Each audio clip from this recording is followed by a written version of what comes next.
injuries and to also help get through the tackles even better than he already did. But it's just if you go look at him in college and look at him now when we saw him in OTAs, dude, he has put on some muscle in his waist below. And it's good to see because rather than just keep taking knee injuries, we know he has the talent. It's just, as Maggie, our last show guest that came on, she brought up that we also have a guy like Jamal Williams who's built physically and Dexter Williams who's built physically for it. So, I mean, it's going to have to work itself out in preseason, probably the first couple games, to see what LaFleur likes in a running back and how he adjusts to his own running scheme that he wants. Especially because, I mean, he wants his build of a running back. He wants the IQ of the running back. So, I mean, it's just, I think we're going to see by like week 3, we're going to see the running back he wants start to show the carries. Now, is it fair to say that the thing that at least Mike McCarthy thought was holding Jones back from yes, he didn't know how to use. He doesn't know how to use running backs. He doesn't know how to use tight ends. McCarthy, he was a QB whisperer. That's no problem. But we should have had other guys in place for that. And McCarthy was in every position room. I get he's the head coach, but man, he didn't know how to use running backs. He didn't know how to use tight ends, and it showed last year. That's why I think this year, as a tight end under the radar fantasy pick, I actually think Mercedes Lewis might be a guy to pick up because the OC we picked up from Jacksonville. I mean, I think we might use Mercedes Lewis more as a receiving threat this year. I know his name. I just said the OC from Jacksonville. I was making it short and sweet. I'm just doing my job and filling in blanks, okay? God, you don't have to get so pissy with me, man. I am going to leave plenty of blanks for you if you don't stop. I am a guy on a stool clicking my heels and just trying to figure out something to do. Stop picking on me. Jay, I'm trying to hold back from saying a joke right now. I want to say something. Anyways, I think what are your thoughts? Hang on, Dave. Hang on. What are your thoughts on the situation, Jay? Why do you think Jones wasn't fed more often? Because if you look at Jones's production, it comes when he has pretty much between 10 to 18 carries. When he gets over 18 carries, his yards per carry goes down. His explosive runs go down 75%.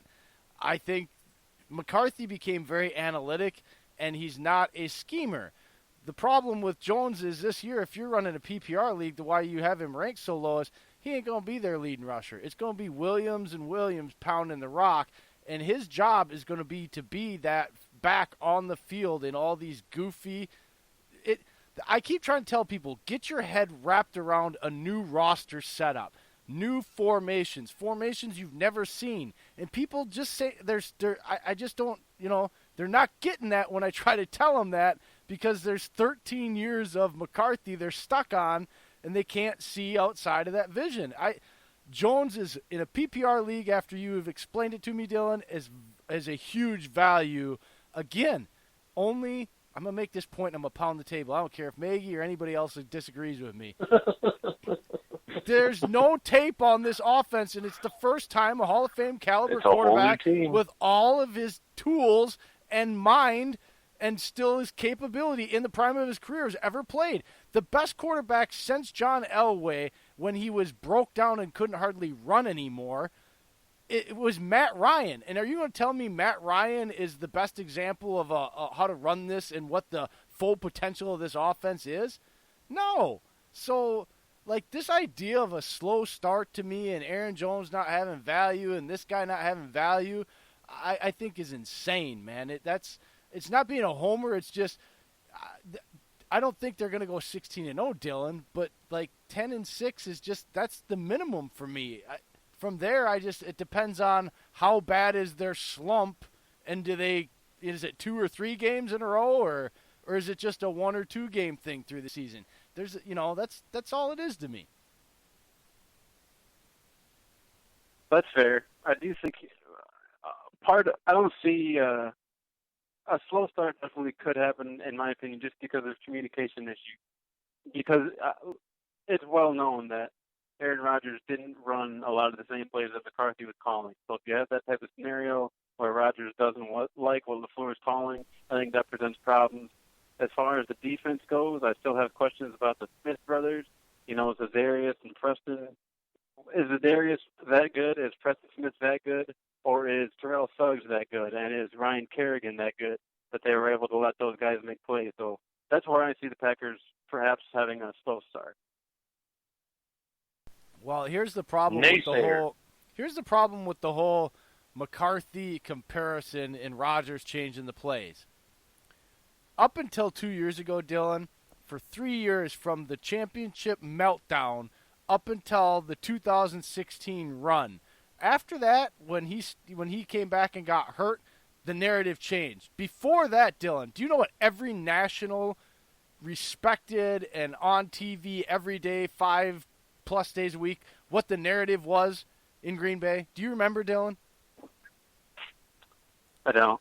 Mike McCarthy's offense runs about 53 plays every game. He's got a freaking 600-page playbook, but he runs the same plays. He doesn't scheme guys open. It's meant for you to win your one-on-one matchup, and if you don't do that, it's up to the quarterback to go on his progressions, and there's always a designed, quote-unquote, open guy. And the quarterback, the illness was on the quarterback.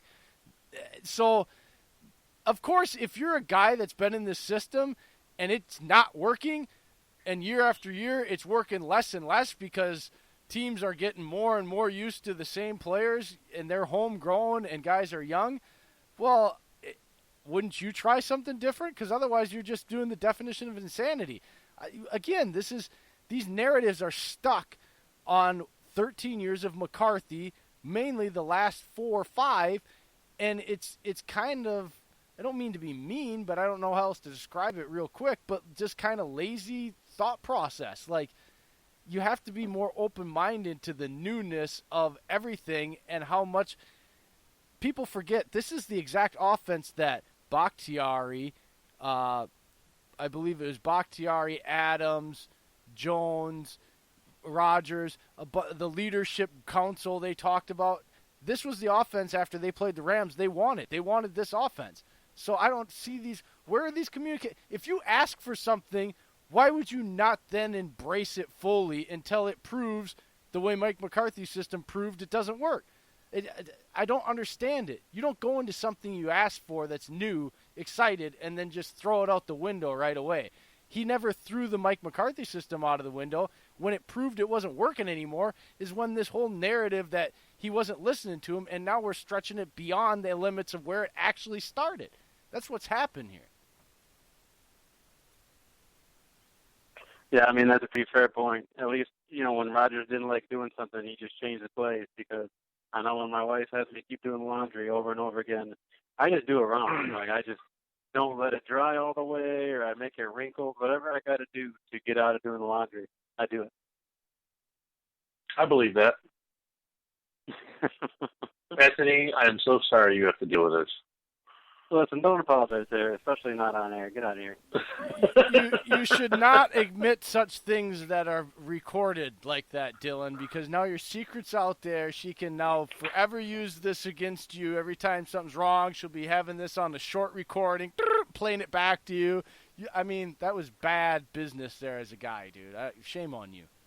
You should know better than you know that. what? I wasn't even purposely trying to be bad at laundry. The way I fold my clothes, my wife literally told me, she goes, honey, I know you're trying to help do chores, but don't ever fold another piece of laundry because you're freaking horrible at it. I'm like, I feel like that was like a backhanded compliment. So I was like, okay, looks like countries I'm done. All right, guys, it's getting to that time. It's getting late. We got to get going. But before we get going, if you haven't had enough talk or we got you wound up a little bit with the way we do our business on this show, you want to make sure you go to NFL Addictions on Facebook.com. It's where you can do all your sports debating, all your NFL debating. It's not a trash talk site, so keep it clean. keep it friendly, keep it cordial. But if you want to do your debates, talk, or just get your message out there, you go to NFL Addictions on Facebook.com. And if you got an itch that you need to scratch because you like to, play raffle tickets, or you're trying to find a different way to fill up that man cave with signed memorabilia, or you really don't want to spend $400 on that team grill set that you want, then you want to go to Raz Addictions on Facebook.com and play their version of the raffle to win cool, authenticated, autographed stuff to put in your man cave. Dave has won grilling stuff. He just won, I think it was a Jerry Kramer miniature. I just won a tailgating kit. Dave keeps winning stuff all the time. So if you like to win stuff, Dave wins stuff. Everybody's winning stuff. Go to Raz Addictions on Facebook.com, and that's where you can win just all kinds of cool stuff. All right, guys. It was awesome. It's a great place to go talk football, guys. Yes, and we want to thank everybody out there for listening. We want a special thank you to Mr. Kingsley Keke for joining the program tonight and sharing about 40 minutes of his busy schedule and life with us. Big fans of his now. Were before even, when he got drafted. And, thanks for Dillon for coming on and sharing his fantasy files with us also. Agent Busby, your top 10 list is amazing. I love it. Hey, thanks a lot, guys. Follow me on Twitter at DillonBusby1. It's not the worst page you'll ever see. And I just want to say I'm very proud of you guys. I'm proud of the way your podcast has been coming up. You finally got a big old Packers player on the podcast, and it's only dude, you're a part of this podcast. Shut up. It's not ours. It's not your. It's not like just us. You're on there. There's no I and T. You're part here. of the family. We are a first and goal family here, and we all play a role and a part. No role is bigger. Oh, I didn't hang up on others. You guys this time. Yeah, you That's did. got to be saying something. That's right. I was feeling a little heartbroken that time. I'm trying to talk to you. There's just no Dillon there. I thought maybe I made you mad. I mean, it's just, wow, it was cold. But I'm glad that, it was all accidental. I told you Eagles fans are angry.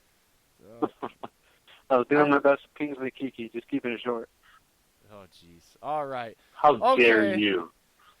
And remember, guys, follow us on iTunes. Search First and Goal Podcast. Subscribe. We are there now. We're also, on all the other platforms you heard at the beginning of the show. But go to iTunes. Subscribe, like, follow, rate us, all that great stuff. Have a great weekend. Well, no, it's actually Tuesday. Holy crap. Sorry. Wow, Jay. We'll see you Thursday. We'll see you in a couple days, folks. Jeez, man. I'll be here. I don't know where the hell Jay will be here. I'm sorry. I must have had too much lemonade today. All right. Good night, folks. It's time for me to go. Night, folks. Go Pack, go. Go Pack, go. Peace.